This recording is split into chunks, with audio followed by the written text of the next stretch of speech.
Hello and welcome again to this edition of Clear Thinking Digest.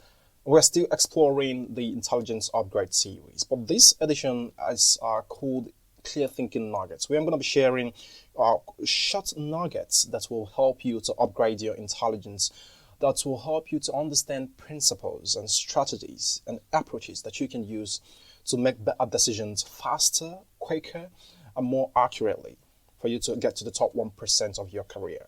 So today I want to talk about mental dexterity. And this comes from the concept of cognitive dissonance, which talks about when you run into a mental glitch, that prevents you from processing information faster and accurately.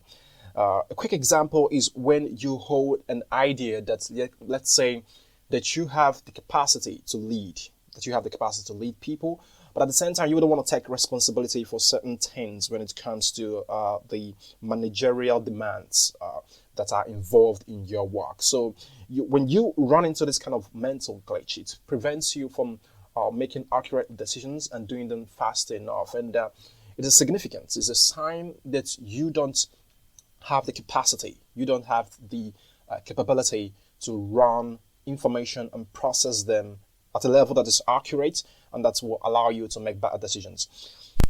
Now, what causes these cognitive dissonance, this mental glitch that prevents you from thinking accurately and making better decisions faster? The thing that actually causes this is what I call mental bugs. And mental bugs, they act like bugs in a computer. They act like bugs in a software, like the bugs you have in programs. So they form glitches. They prevent you from processing information much faster and better. And the real source of mental bugs are ideas and beliefs. They are ideas and beliefs. And when you hold ideas and beliefs that are incompatible in and of themselves, that prevent you from interpreting the world in the way that it's supposed to happen. Because what actually happens when you're processing information, what actually happens at the root cause of cognitive dissonance is when your information capacity, when the information that you're getting from the world, the feedback that you're getting from the world, that's the signals that are coming from the world, do not correspond or are when they create some kind of a conflict between the idea that you hold in your head, the ideas that you have in your mind, that's the way you perceive the world. So when the signals that are coming conflict with the ideas that you have, then it creates what I call mental bugs. So these bugs are the very things that prevent you from thinking accurately and making better decisions, and they slow your thinking process down, and at the same time prevent you from accurately diagnosing issues or interpreting situations as they present themselves to you. So how do you fix this? You fix this with what I call mental dexterity. Mental dexterity is a cognitive skill that allows you to learn how to manage ideas and beliefs. You see, if you really want to understand how to manage ideas and beliefs, you have to understand what they are in the first place. Ideas and beliefs are tools of problem solving. They are tools of solving friction in the world. When you have a problem in the world, when you are encountering a situation that needs solution, or when you have a goal that you need to achieve, the two things that are important that you usually deploy in solving this are ideas and beliefs. So what is an idea? Idea is simply a strategy for problem solving, a strategy for friction resolution. That's what an idea is. So on what of belief? Belief is simply a feeling of certainty that makes you accept something as true. So when we talk about beliefs, there isn't beliefs in and of themselves are not either right or wrong. They are simply empowering in the situation that you want to use them, or disempowering. Those are the two ways that beliefs can actually manifest itself when you are using them. And the reason for this is when the knowledge that is backing your belief, the ideas behind your beliefs, when they are in and of themselves false, when they don't accurately simulate reality. Because if you want to solve problem accurately, if you want to really approach the world as it is, interpret the world accurately, You want to make sure that the perception and the cognitive structure, the cognitive framework that you're using to interpret the world actually simulates reality. If it doesn't simulate reality, then you're going to have problem in the way you're deploying in your problem solving. So what happens when your belief system, when your beliefs are disempowered is that your ideas, the ideas behind your beliefs, the knowledge behind your beliefs do not accurately simulate the world. So what it means is that when facing reality, you do not simulate reality accurately for them to give you that seamless interpretation, that seamless, for them to do their work, which is actually solving friction. So the thing there is, for every problem that you want to solve or any goal that you want to achieve, there is the right idea that you're supposed to deploy, and then there is the proper empowering belief that you're supposed to adopt. So your task is to ensure that you adopt the right idea and the right belief for every situation that you find yourself in order to properly assess it and then solve it. So how do you do this? It is important that for you to understand that mental bugs appear in different ways. There are mental bugs that can be solved permanently by the infusion of knowledge. So a practical example is when the COVID-19 pandemic occurred. We did not fully understand the full ramifications behind the virus in and of itself. But with more research and further study, we are able to bring in ideas that helped us, the proper ideas. We're able to test out many ideas that now allowed us to simulate and get the right idea for the situation.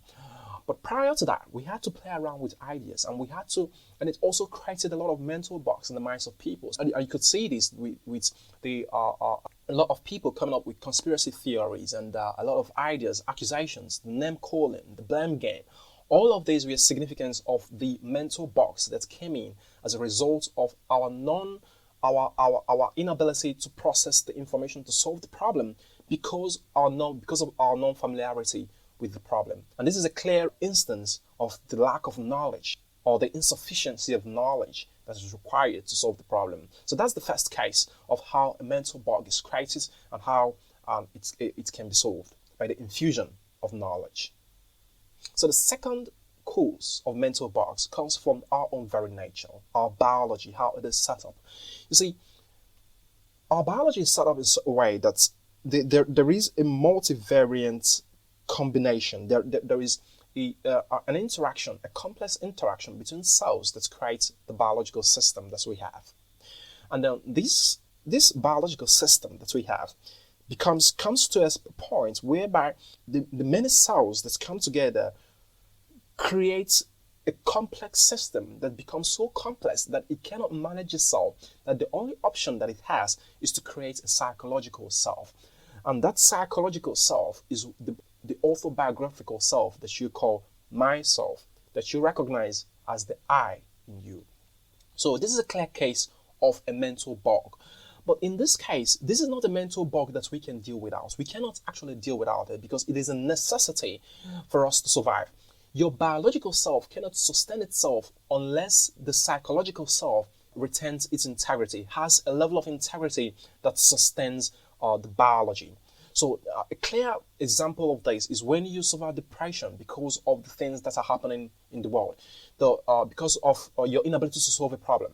So when you suffer depression, it could lead to schizophrenia, and this ultimately could come back and then affect your biological self and then make it cause anxiety that will cause sicknesses for you. So what it means is that because of the structure of our nature, our biology, and which creates the psychological self, there are mental bugs that come from these that we cannot deal without. We cannot outrightly solve these mental bugs. We only manage them. So the next question is, how do we manage this? So the best way to manage mental bugs is to understand, first of all, how beliefs and ideas work. And I've talked about that. Now, after you've understood how beliefs and ideas work, you now have to ensure that you have in your knowledge reservoir a lot of ideas and a lot of beliefs. You have to have a disposition that allows you to see ideas and beliefs for what they are, tools for problem solving. They are not the essence of life. The essence of life in and of itself is growth. and the vision that you have that will help to push forward that growth. Outside of these, you have to understand that every belief that you have, every idea that you have are dispensable. They are in and of themselves tools for problem solving, and you have to treat them that way.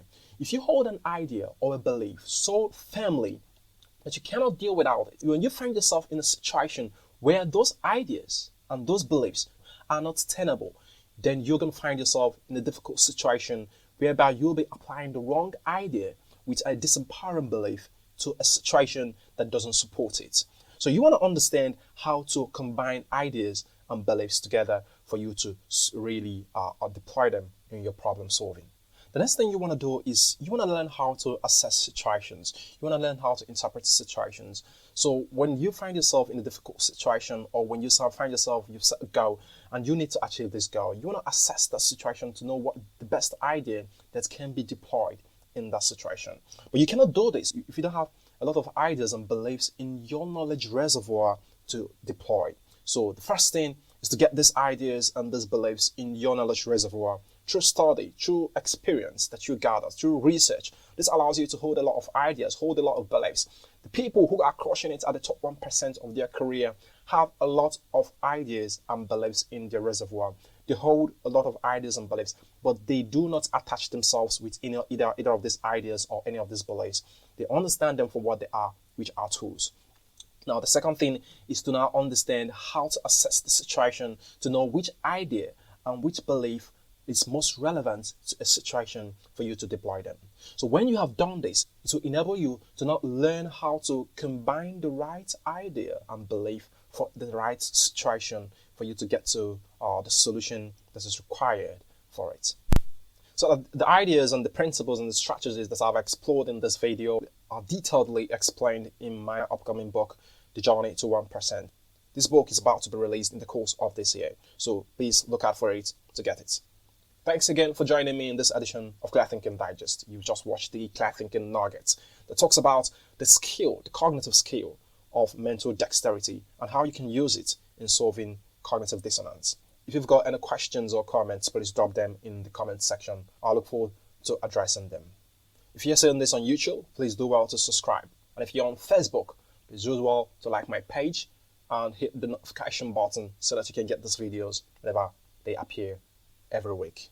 Thanks again for joining me in this edition of Clear Thinking Digest, and I'll see you again next week.